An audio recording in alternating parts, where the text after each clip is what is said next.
97.3 ESPN presents The Sports Bash with Mike Gill. It's time for Football at 4 with Geoff Mosher. I think our track record in the last 20 years, how many NFC East titles, playoff appearances, and appearances in the NFC Championship game, those are some of the metrics I look at, and I'll compare our record with almost anybody. Powered by the Inside the Birds podcast. Now, live from inside the Matt Black Kia Studios. This is Football at 4. Football at 4 is powered by the Inside the Birds podcast, which you can listen to Mondays, Wednesdays, Fridays at 6 a.m. And it is brought to you locally by Dr. Lyle M. Back. From everything from skincare to cosmetic surgery, go to ilovelyle.back.com or call 856-MAKEOVER for Dr. Lyle M. Back, proud sponsor of Football at 4. Geoff Mosher's in the house today for Football at 4. And, Geoff, we saw your tweet just a couple of minutes ago. The Eagles will have something for 2 consecutive years that they haven't had in about 5 years when they return to the practice field this year. So a little continuity at the wide receiver coach position. Yeah, I mean, when you stop to think about it, the fact that the Eagles haven't had the same wide receivers coach for 2 straight years since Bobby Bicknell, on Chip Kelly's staff, and he was there for 3 years, from 2013 to 2015. And then after that, just a new coach every single year. That, to me, tells you a lot about the issues that the team has had at wide receiver development. Clearly, I think continuity isn't a good thing if you don't have the right guy. But Aaron Moorehead was just hired last year. He had experience as an NFL player and a college coach. And so I feel like you have to give this guy the opportunity to prove that he's either a good or a not good coach. I don't think last year was any indication that he was one or the other. Yeah, I know people – I feel like as we get older and it's almost as we get more information, it's like sports in general, Moshe, like the more information, we get more information. Before it was like the head coach, and then it was like the coordinators. Now we're finding out how important these position coaches really are, right? I mean, it's like – you never really thought about them much 10, 15 years ago. We talk about it on Inside the Birds a lot. If you look at Andy Reid's first staff, and I know Andy has talked about it, Joe Banner has discussed it, Jeffrey Lurie and Howie have talked about all of those position coaches and how good they were, whether it was Juan Castillo or Sean McDermott or Steve Spagnuolo or Brad Childress. I mean, a lot of the guys that Andy had in his early years who were position coaches work their way up and to become pretty good coaches and then coordinators elsewhere and head coaches elsewhere, as we talk about the Andy Reid coaching tree. So I think a good staff of coaches is very important.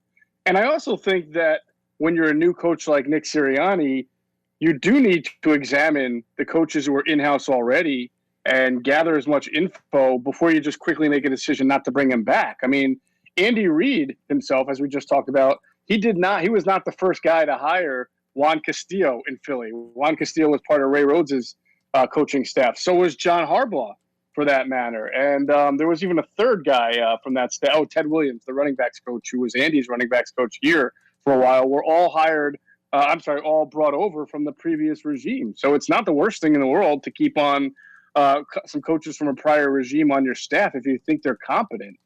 Since we're on the topic of wide receivers, I'll stay on that as the focus. But how much of a role do you think Nick Sirianni will have in the wide receiver room, considering his background at that position? Or do you think as the head coach, there's just so much on the table that maybe he's not in the wide receiver room as much?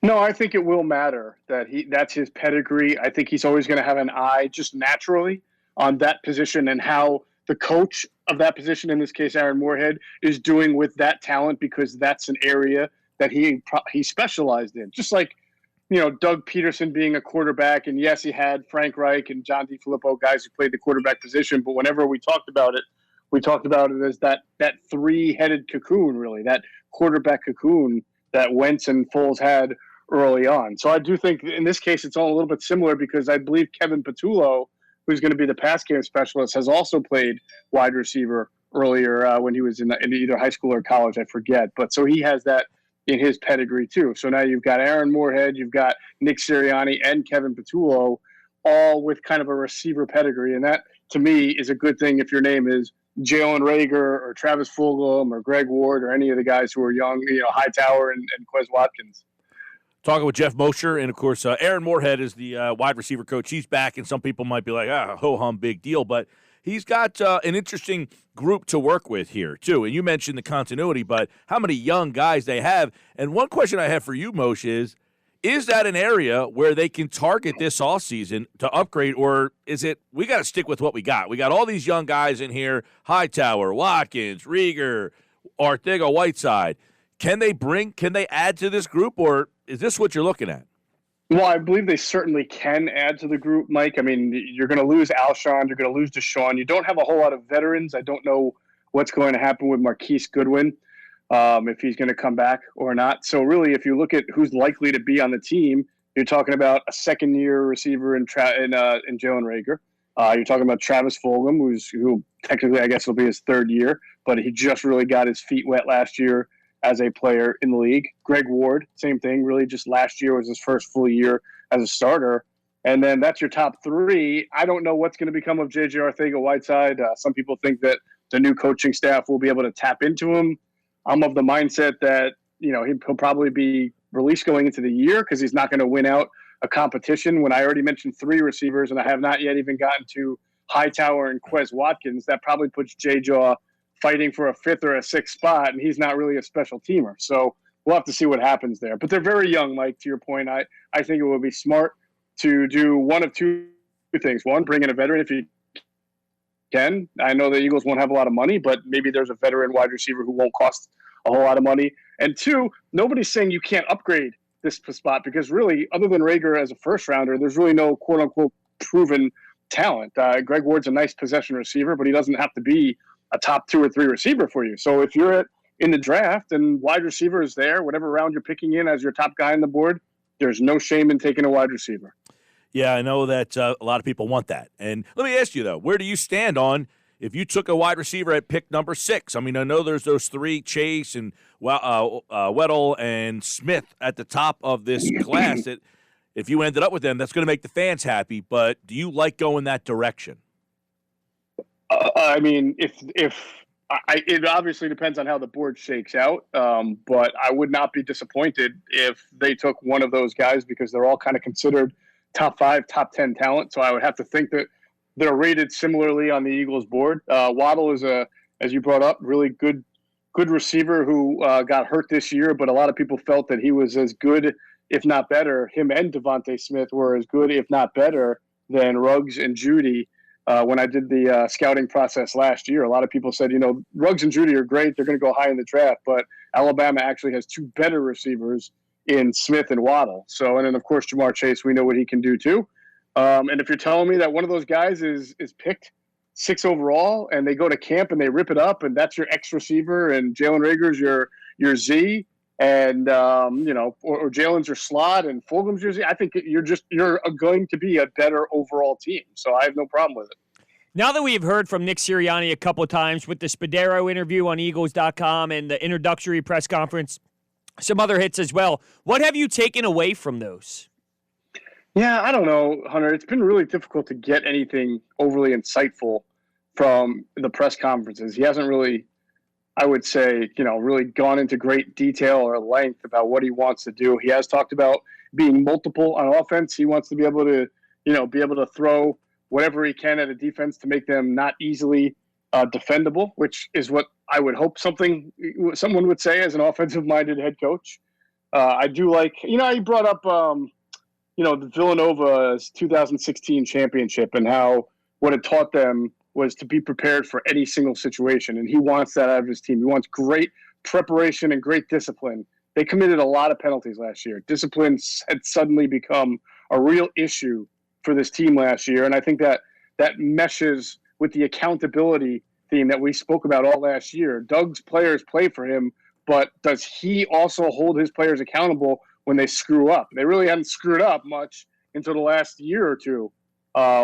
And obviously last year it wasn't working and it was getting worse. So hopefully Nick Sirianni practice what he preaches in holding guys accountable. And I'm not just saying be a tough guy. I'm just talking about as a head coach, you have to coach your coaches. and coach your players. And if there are mistakes, Andy was the king of this. Stop practice, redo it, drill it over again.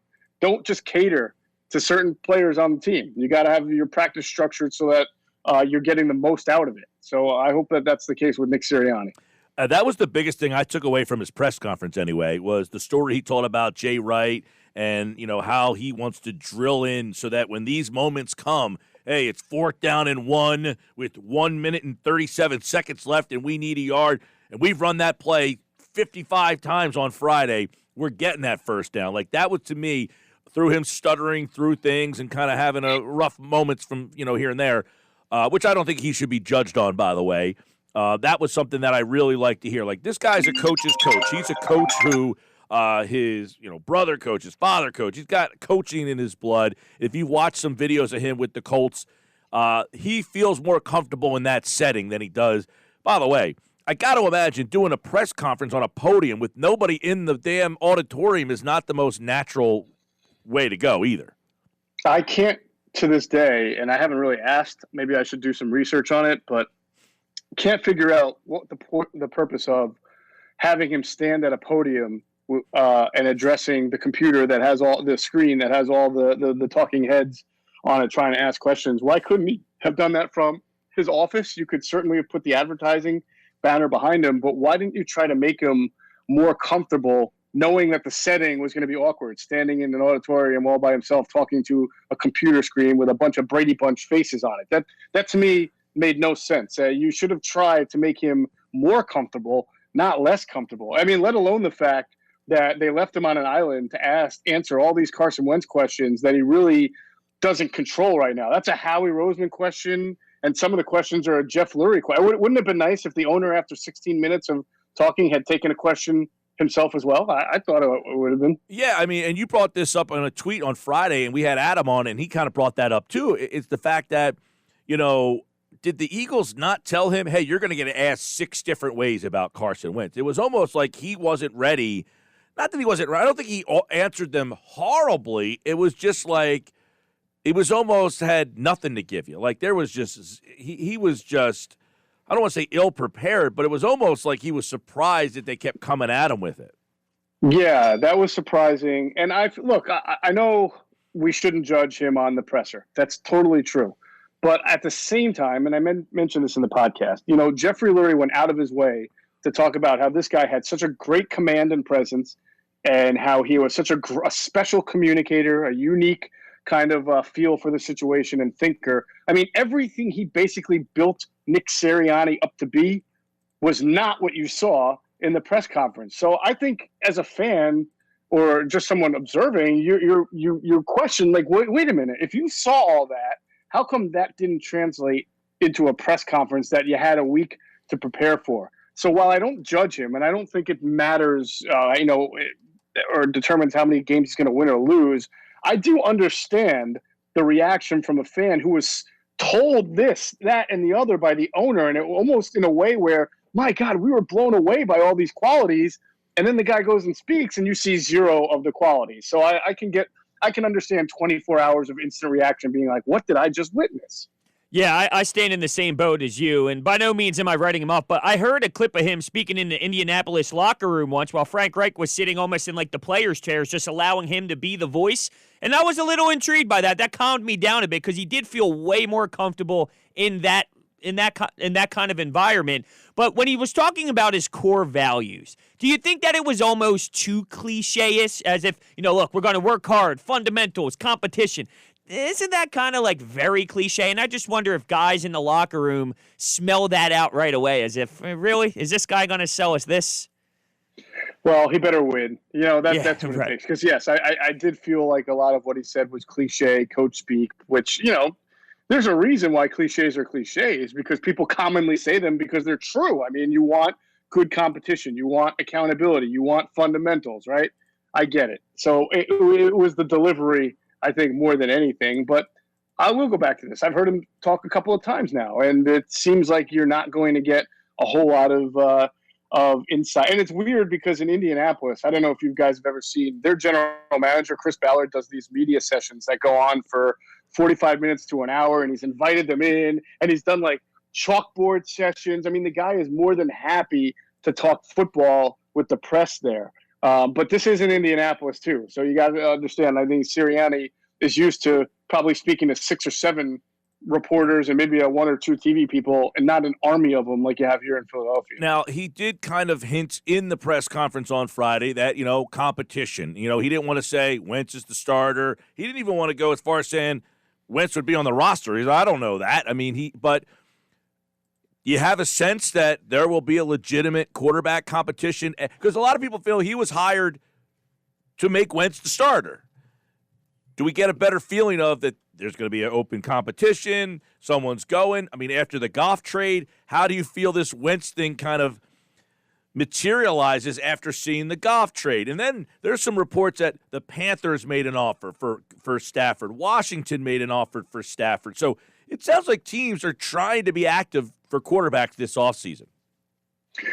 Yeah, I think pretty soon you'll probably see Carson Wentz's name at least linked to teams or reports. I imagine that will come out, especially when Carson has not come out and said, I'm cool with what's going on here. I'm ready to come back and approach this thing with a better mindset. The longer he goes without speaking or giving his feeling on the new coaching staff or the franchise, the more I think it opens up the type of conjecture or speculation that he still wants to be traded. So that's why I think Nick Sirianni can't really answer the question either way. But to answer your question, like if he's back and he's on the team, right, come OTAs, come training camp, I have a hard time believing that it's really going to be an open competition between him and Jalen Hurts. I would imagine that he goes into it as the leader.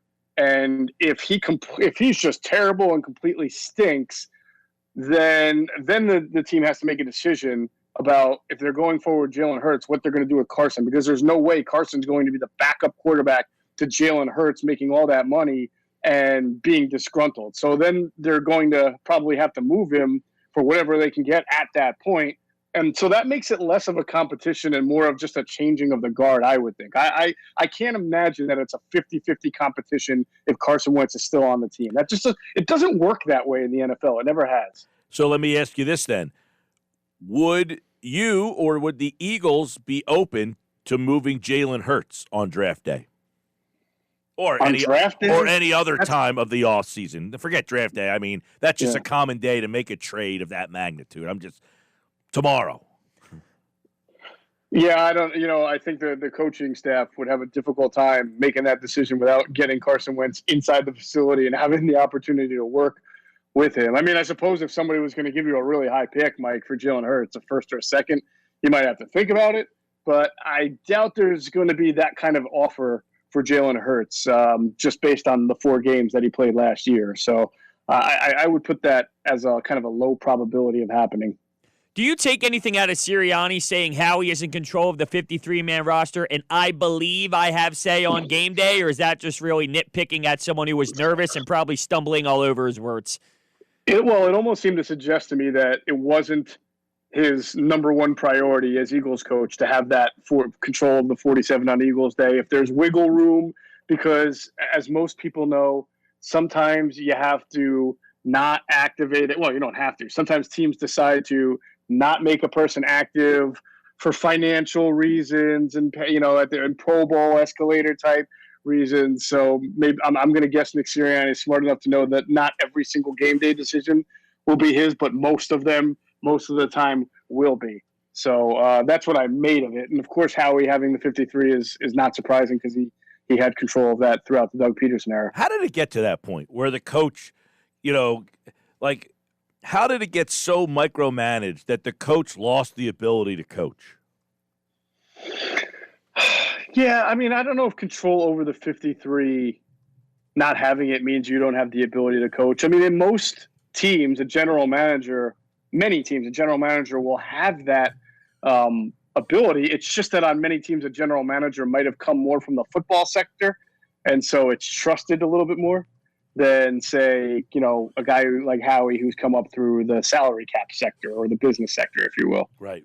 It just seems that in all sports that the GM is almost gone, and it's like the president of basketball or president of baseball operations has pushed GMs out, and now they control everything. It's almost like we've heard before, like, hey, you're not going to pitch this guy more than 5 innings because the GM, that's his philosophy. And it's like, Billy Beane, that whole thing. I guess it started with the Moneyball situation where the GM told the manager, you're not playing this guy at first place. You're going to play Hatteberg.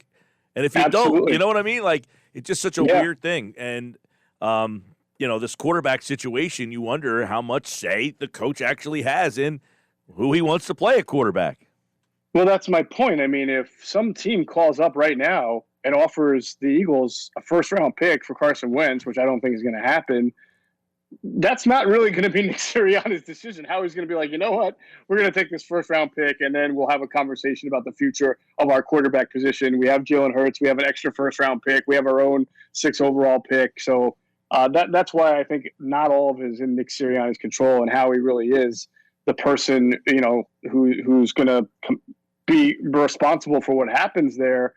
And that's a great point you're making, Mike, about analytics. Really, you didn't say analytics, but that's what you were getting into with what's going on with Moneyball and Billy Beane being the first. And that's the big reason in baseball why general managers are now the guy and not managers. It's because they're all analytically driven moves. And I wanted to know from Nick Sirianni how much analytics played a role in the interview, if he embraces it, does he not embrace it? How did they use it in Indianapolis? Is he going to have to use it a lot more like the way Doug Peterson did in-game decision-making here in Philadelphia? That's why I really wanted to listen and get more questions out of Nick that weren't about Carson. And also I would have liked to have heard from Lurie and Roseman, because to me, that was a big part of it. We went into the head coaching search thinking that whoever's going to be coach of the Eagles is going to have to be on board with the way analytics plays a role in their decision making. And as of right now, we just don't know that about Nick Sirianni and his feelings on it. Yeah, I would imagine that he is going to be invested in it, because if you aren't, then maybe you wouldn't have gotten the job. That's just me speculating, of course. But I was going to bring up Jeffrey Lurie. I knew you wanted to ask him some questions. What else would you have asked him? Because I know you were a little fired up when he was after that 16-minute monologue and you got no questions. Yeah, well, just like you said, cliches. I felt like Jeffrey Lurie spoke in cliches. Oh, he wowed us with his presence, with his ability to communicate, and just a real leader. And I just, as a writer, you're always looking for anecdotal evidence as a reporter. Well, what did he say? How did he wow you? How do you have a 10-hour-long interview? What are all the things that you go over with? Did you guys go out for dinner? What did he order? I'm just curious. Just stuff that he may not answer, but and again, the analytics thing I really wanted to get into, seeing how much that was important, seeing how important that has been for the organization, and we got nothing on that. So that would have been nice. Yeah, I know. Maybe because he just spoke last week and took questions. Maybe he figured, hey, I just, you're right. He took up a lot of time and a lot of babbling and and it took away from people getting the chance to ask questions to, I don't know how many people were in the queue that never got a chance to ask questions for Sirianni. Oh, a ton. Yeah, it was ridiculous how many people. And that's the big problem I had. Jeffrey Lurie, if you're not going to take questions, don't give me a 16-minute sermon to start it off when I only got an hour, right? But for two guys. So it should have been Lurie, maybe 5 minutes, turning over to Howie for a few minutes, and then Sirianni to take it there. Instead, by the time Sirianni started his Q&A, and if you take away all the Carson Wentz questions, his Q&A was not that long. No, I agree, and I thought they cut it short, and it took away questions that guys, and I don't know if you were in the queue waiting to ask questions. I know many that were waiting never got called on. Your thoughts on the Goff deal? They gave up 2 first-round picks just to get rid of Goff. It's really amazing. The Rams are setting their own trend on how they feel about first-round picks compared to proven talent, right? That's a big argument all the time about draft picks over proven talent. I think they'll have 7 straight years without a first-round pick, which I think most people would tell you is unconscionable. I bet you the Rams would say that they're still in a better position because with Matthew Stafford and the defense that they had last year and the wide receivers that they have, that they're probably a pretty good bet to make the playoffs again and then maybe even go further. They're probably a decent Super Bowl contender with the move that they made. And they can probably bring out a chart that'll tell you that when you're picking in the bottom of the first round, as they commonly are, anywhere between 21 and 30, that the percentage of that player becoming a real good, a Pro Bowler, an All Pro, or even someone as good as Matthew Stafford, right, is pretty low. Yeah. And so if you're having a chance to get a Jalen Ramsey and a Matthew Stafford and superstar players, then you do it. But I bet you a lot of Eagles fans look at that and say, I'm not buying that, yet they'll rationalize themselves that it's okay to take a backup quarterback in the second round. He's Geoff Mosher. This is Inside the Come on, that was funny. It wasn't that bad. This is Football 4, powered by the Inside the Birds podcast. And, of course, we do it every day at 4 o'clock. Andrew's in tomorrow. Jeff will be back on Wednesday. We'll start to look at the offseason. Of course, the draft is on the way and other moves around the NFL. We will dive into some NFL storylines throughout this offseason, and the Super Bowl is coming up on Sunday. Geoff Mosher, like all guests, appeared via the Boardwalk Honda hotline. The new episode of Inside the Birds is out. Check it out, Apple Podcasts, Google Podcasts, Spotify, and wherever you get podcasts. Thanks, Jeff. All right, guys, have a good one. All right, Geoff Mosher in the house for Football at 4. It's brought to you by Dr. Lyle M. Back. Everything from skincare to cosmetic surgery. Go to ilovelyle.com, proud sponsor of Football at 4. When we come